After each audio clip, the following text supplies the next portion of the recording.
Indiana Newsdesk is made possible in part by Smithville Fiber, the Gigacity Company, fiber internet, HD, and digital IPTV in Southern Indiana. More information at smithville.com.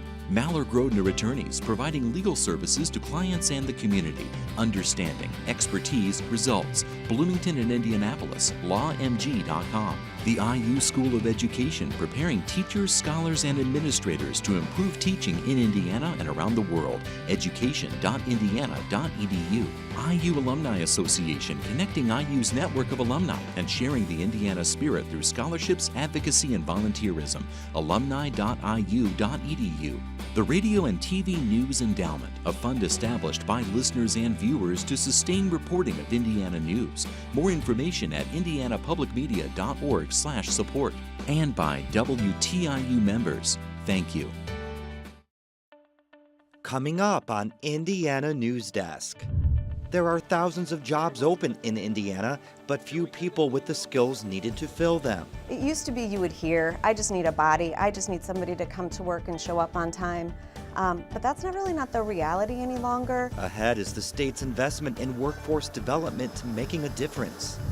It's not unusual for colleges to use sports as a recruiting tool, but you might be surprised to find out what sport is drawing some students to a central Indiana college. 4 different deans and the Sports Innovation Institute all pitched in $2,000 for a $10,000 prize pool total.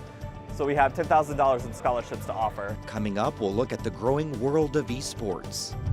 And we'll show you a piece of art that moves and reacts to your presence. Those stories, plus the latest news headlines from across the state, right now on Indiana Newsdesk.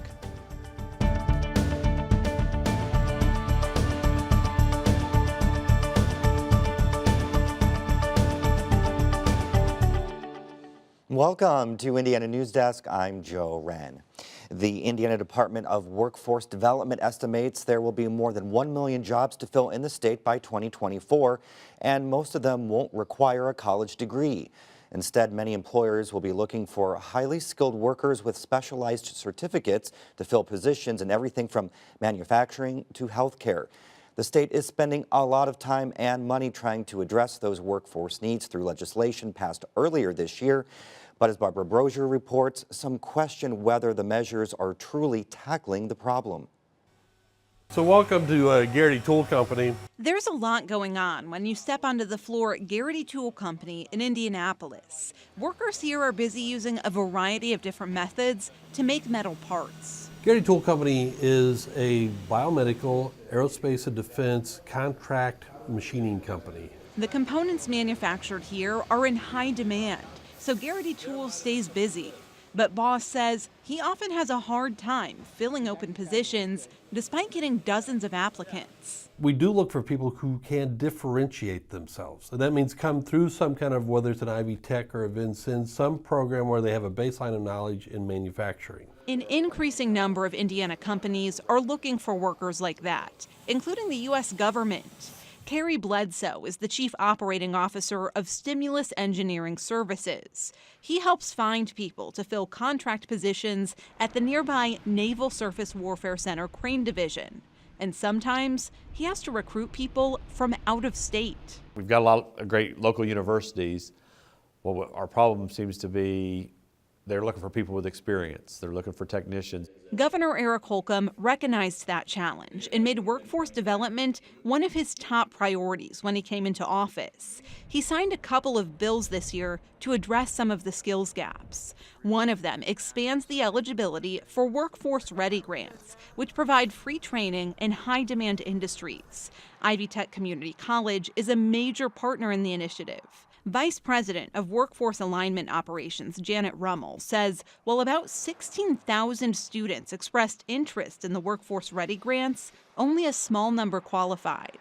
In part it was because sometimes people had been in a program, in an academic program in the past, and perhaps they didn't do well academically, and so they were really deemed ineligible. Legislators changed some of the eligibility rules to eliminate those barriers. But the partnership with Ivy Tech is one of several state initiatives to address the skilled worker shortage. And some worry Indiana's strategy isn't streamlined enough to make an immediate impact. There was no real overarching reform. And we were disappointed in that because we thought we were going to do this. We've been asking for a real wholesale reform of our workforce development system for a couple of years now. The Indiana Manufacturers Association is a statewide advocacy organization.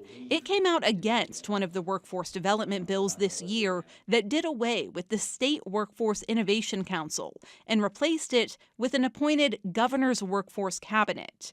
In a letter requesting a federal waiver to make the change, Holcomb says it will allow for a more nimble cabinet, as well as more direct employer engagement and urgency. The time for study is over. Governor Holcomb said that this was the defining issue of the decade. We're hoping it's not the decade we're currently in, which has only got a year and a half left, because it's beginning to feel like we may be past the ball. The workforce readiness challenges are multifaceted. They involve education, employers, and a significant investment of time and money. Some argue it's an issue the state can't address alone. The more successful efforts to address that gap tend to be in areas where there's an active workforce development council or organization at the local or regional level who are working with employers to find out what they need and then coordinating with the real estate community, with the educational institutions to make sure that the kinds of training needed for those jobs is being provided and the kinds of housing that those workers can afford, somebody's going to build it. And what we do is important. Boss agrees. He thinks companies like Garrity Tool need to be involved in both building and fueling the workforce pipeline. I don't like it when companies will go out and complain about what the schools are or are not doing as far as preparing workforce for us, because it's incumbent upon us to be a part of the solution. The need to skill workers up will only get more urgent over the next few years as more baby boomers retire from the workforce. And that's something that's constantly on Boss's mind. I was talking to one of my colleagues and we were talking about the average age of our workforce. That's back to the pipeline, and that's back to getting young people re-engaged in the idea of careers in manufacturing. For Indiana Newsdesk, I'm Barbara Brozier. Holcomb announced his appointments to the governor's workforce cabinet this week, but the first meeting date hasn't been determined. Now for headlines, we go over to Barbara Brozier, who has the latest on this week's top stories. Thanks, Joe. State lawmakers are targeting May 14th for a special session to address a few issues that couldn't get over the finish line during the regular session that ended last month.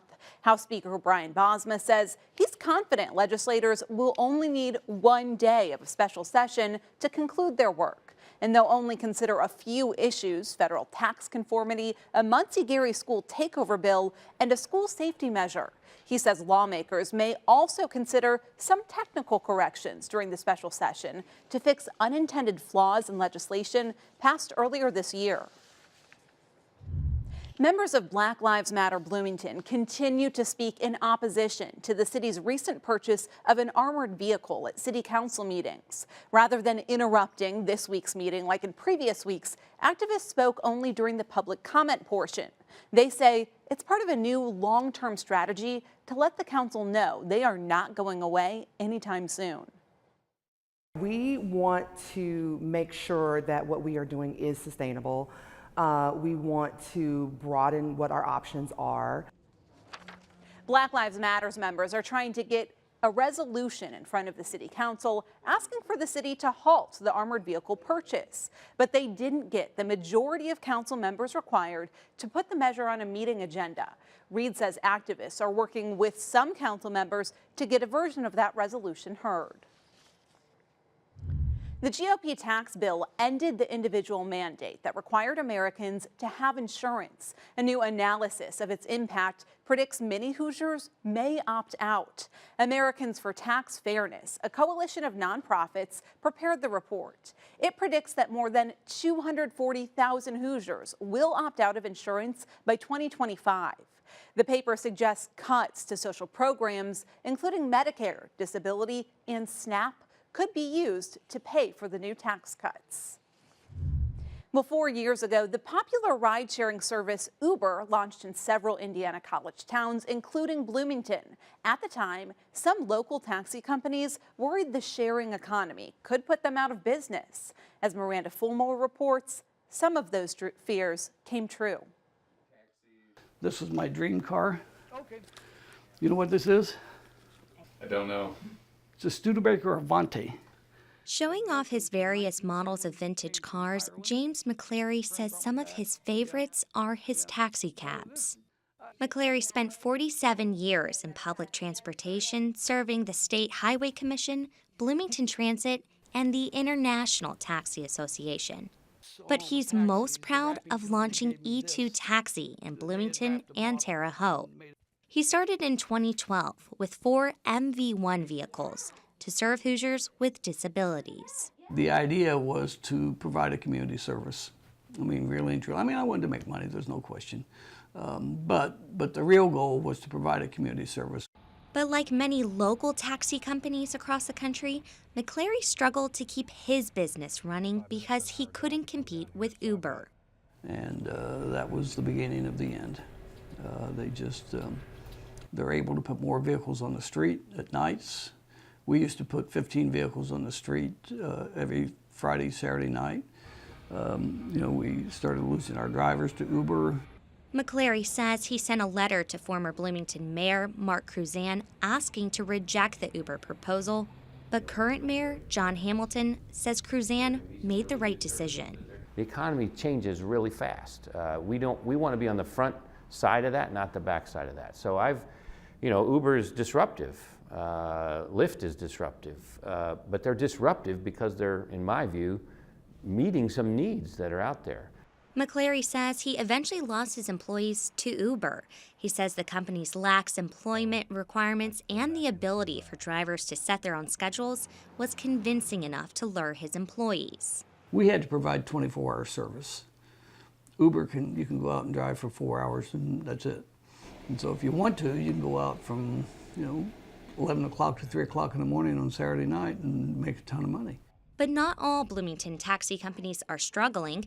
Red Tire Taxi opened in 2011 and drivers can't meet the demand. We're actually finding ourselves unable to serve everyone that's looking to obtain our service. So we are actively looking for more drivers. Dad says one thing that helps business is being willing to drive where others might not. We have a very large radius. We actually serve all of Indiana when requested. And that does happen from time to time, and we've even been known to go to O'Hare Airport in Chicago. But McClary says he thinks ride-sharing services could face tough competition in the future. I really believe firmly that the autonomous car is going to be one of our salvations. First of all, I love drivers, but you don't have to deal with them. For Indiana Newsdesk, I'm Miranda Fulmore. A new national report outlines the impact of pollution in Indiana on public health and finds communities across the state register significant negative impacts. Indianapolis, South Bend, and Madison rank low for communities that experience poor air quality, leading to asthma, respiratory, and cardiovascular conditions. Experts say factors like vehicle traffic impact air quality in northern and central Indiana. Overall, the data from 2014 to 2016 finds more people are living in areas with unhealthy air quality. The report says Indianapolis and South Bend rank among the 25 worst areas in the country for short-term particles in the air. Well, that doesn't help you breathe easily, Joe, hearing those numbers. No, but thank you very much, Barbara. And now, coming up next on Indiana Newsdesk. Video games may be the latest recruitment tool colleges and universities are using to lure in new students. Coming up, how esports scholarships have grown in the state and across the country. And just in time for Earth Day, officials and students at Indiana State University are taking a multi-pronged approach to going green. These stories and more right here on Indiana Newsdesk. The WTIU WFIU news team connects Indiana to the world. We bring you the top news of the day on radio, TV, and online. We round up the stories that have people talking each week. and dig deep into the issues that affect your community the most. The WTIU WFIU News Team is where you are and telling your story.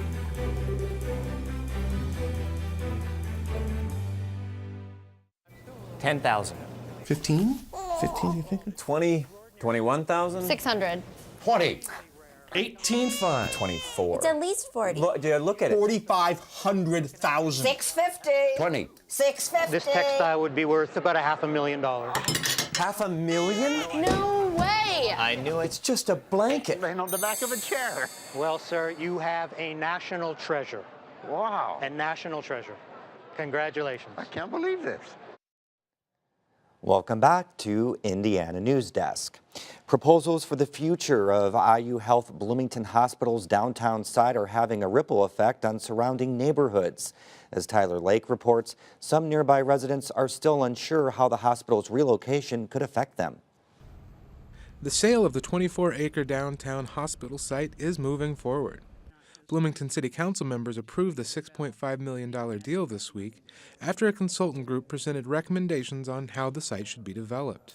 The proposal includes an arts and activities center, office space, and a mix of housing developments. And then it's up to the city to see what aspects of that are going to help guide them as they move forward with this very complex, very long-term project. Members of the public at that meeting say the amount of low-income housing in the plan doesn't go far enough to meet the needs of the city. Glee Noble lives just across the street from the medical complex and can see the hospital from her front porch. So I don't think it would matter to me if they built houses facing our houses. I don't want to see any high rises, and that's all I've really thought about. Noble says she hasn't thought much about the potential for more student housing on the site. She says she isn't sure how many more students the area could handle. I don't know if it's densely packed. I suppose that would be a problem. You know, like a Smallwood situation. That would be unfortunate, I think. The city doesn't actually take ownership of the site until 2021, and estimates for completion of all the projects could be finished as late as 2034. For Indiana Newsdesk, I'm Tyler Lake. Now, the proposed $6.5 million purchase will head to the Bloomington Redevelopment Commission at their May 7th meeting for approval. Competitive online gaming, or esports, has exploded in popularity, especially for college students. The National Association of Collegiate Esports launched in 2016 and already has 63 member colleges or universities. And one university in Indiana is trying to turn that popularity into a recruiting tool. Sophia Salaby takes us to a high school gaming tournament hosted by Indiana University, Purdue University, Indianapolis. When Noah Pumphrey came to IUPUI as a freshman in 2014, there weren't that many options for a student like him interested in playing competitive video games or esports. But during his sophomore year, he decided to give himself and other students more opportunities to connect and play. He started a new club for a variety of competitive games. I wanted to create something more welcoming for a bunch of different games. The club now hosts about 100 people a week to play tabletop and video games like League of Legends, which is an online team-based battle game. In spring of 2016, conversations turned to finding new ways to bring more students, both to IUPUI and to the club. We decided the best way for our club to grow is as a high school recruitment tool. So the deans, four different deans and the Sports Innovation Institute all pitched in $2,000. That money, $10,000 in scholarships, would be the prize for a high school League of Legends tournament that the university would host. The winning team would be able to split the money among members, $2,000 for each player during their first semester at IUPUI. Ordinacing. I'm coming. When Pumphrey put out the call for teams, he was thinking the tournament would mostly draw from Indiana and other Midwestern schools. Really expected kind of more from like Ohio and Michigan and Kentucky. There was Indiana and Illinois, but there weren't any other bordering states. In all, 27 teams from 5 states signed up to compete. There was about a 13-hour drive, yeah. It was a lot of effort coordinating. Notestein and his team came from Gainesville, Florida, to compete in the semifinals in Indianapolis this past weekend. Their team didn't win, but he says he enjoyed connecting with other high school and college players. It's a really good opportunity to meet new people. You get to meet different college students, people that work for the school, get to interact with the organization. And so I think that's a really good experience for high school students. Daniel Hancock's team, the Noblesville Millers, placed third in the competition. His team has their own program at their high school with paid staff and other resources. So we'll practice 2 times a week for 3 hours, and then on Fridays we have every single, all the games from the different esports. They'll all have a workout session on Friday. Hancock says being able to compete in tournaments like this brings more legitimacy to treating esports just as seriously as basketball or football. Because when you have these colleges taking it seriously, that's when parents can take it seriously. Pumphrey says the tournament is just the beginning. A report from Newzoo, an esports market intelligence firm, projects the esports economy will grow to an industry worth $905 million this year. Pumphrey says that's good news for the state because Indianapolis already has the infrastructure to host big sporting events. Indianapolis is a big sports hub. We have like the Indy 500, we've had the Super Bowl here, the Bankers Life is huge. So why can't Indianapolis also be an esports hub? And Pumphrey says he's excited to get prospective students involved in events that will make them both invested in gaming and the university. So when a high schooler has any kind of passion in video gaming or esports at all, this is a motivator for them to succeed in college. For Indiana Newsdesk, I'm Sophia Salaby. A team from Illinois took first place in the tournament, and planning is already underway for next year's tournament. While IUPUI hosts a club, some other Indiana schools are adding varsity esports teams. The Indiana Institute of Technology started one at the beginning of this year. Organizations at Indiana State University are working together to make their campus greener. Miranda Fulmore has more on their efforts to power a fraternity and bikes by the sun. Many Indiana State University groups showed off their eco-friendly projects and inventions, but one in particular caught a lot of attention. ISU purchased around 130 bicycles from the San Francisco-based company Spin.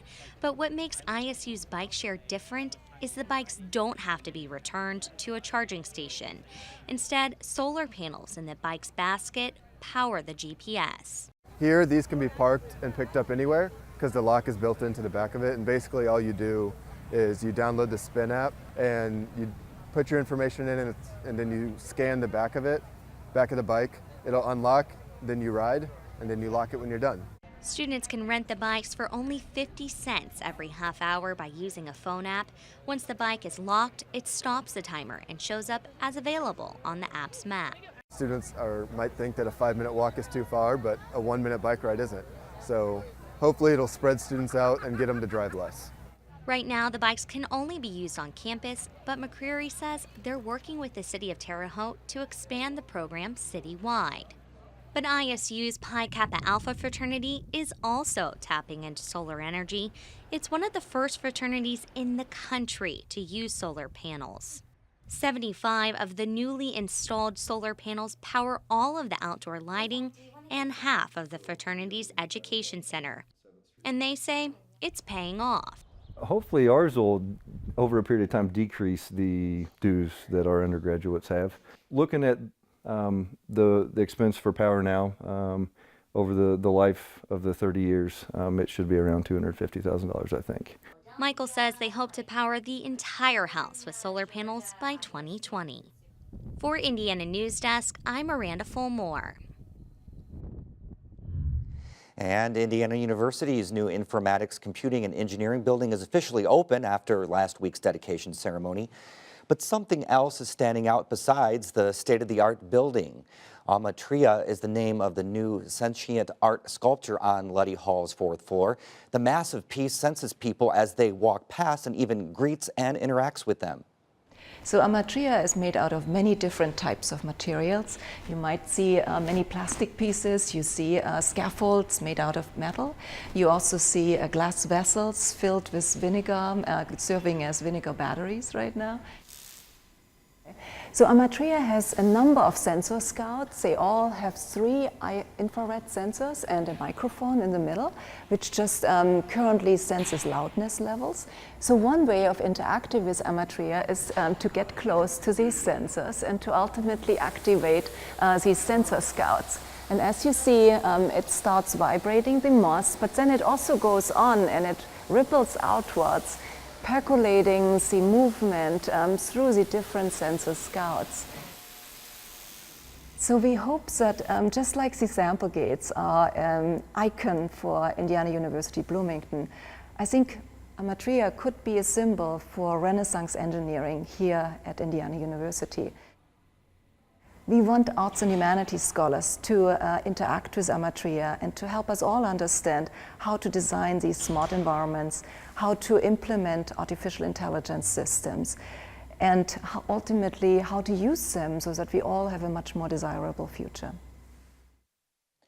Now, Amatria learns new ways to communicate over time, and PhD students are analyzing that data to learn what those challenges will look like. That's the end of this program, but our work continues online as we cover the news throughout the week at WTIUnews.org. Have a great weekend.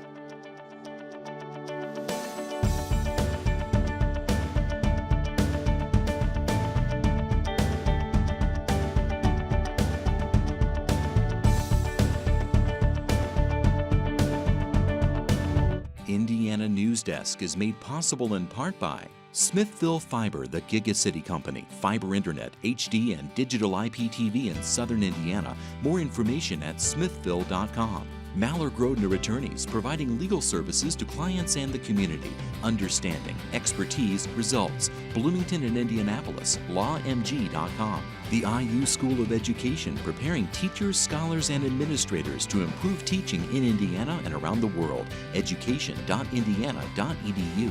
IU Alumni Association, connecting IU's network of alumni and sharing the Indiana spirit through scholarships, advocacy, and volunteerism. alumni.iu.edu. The Radio and TV News Endowment, a fund established by listeners and viewers to sustain reporting of Indiana news. More information at indianapublicmedia.org/support. And by WTIU members. Thank you.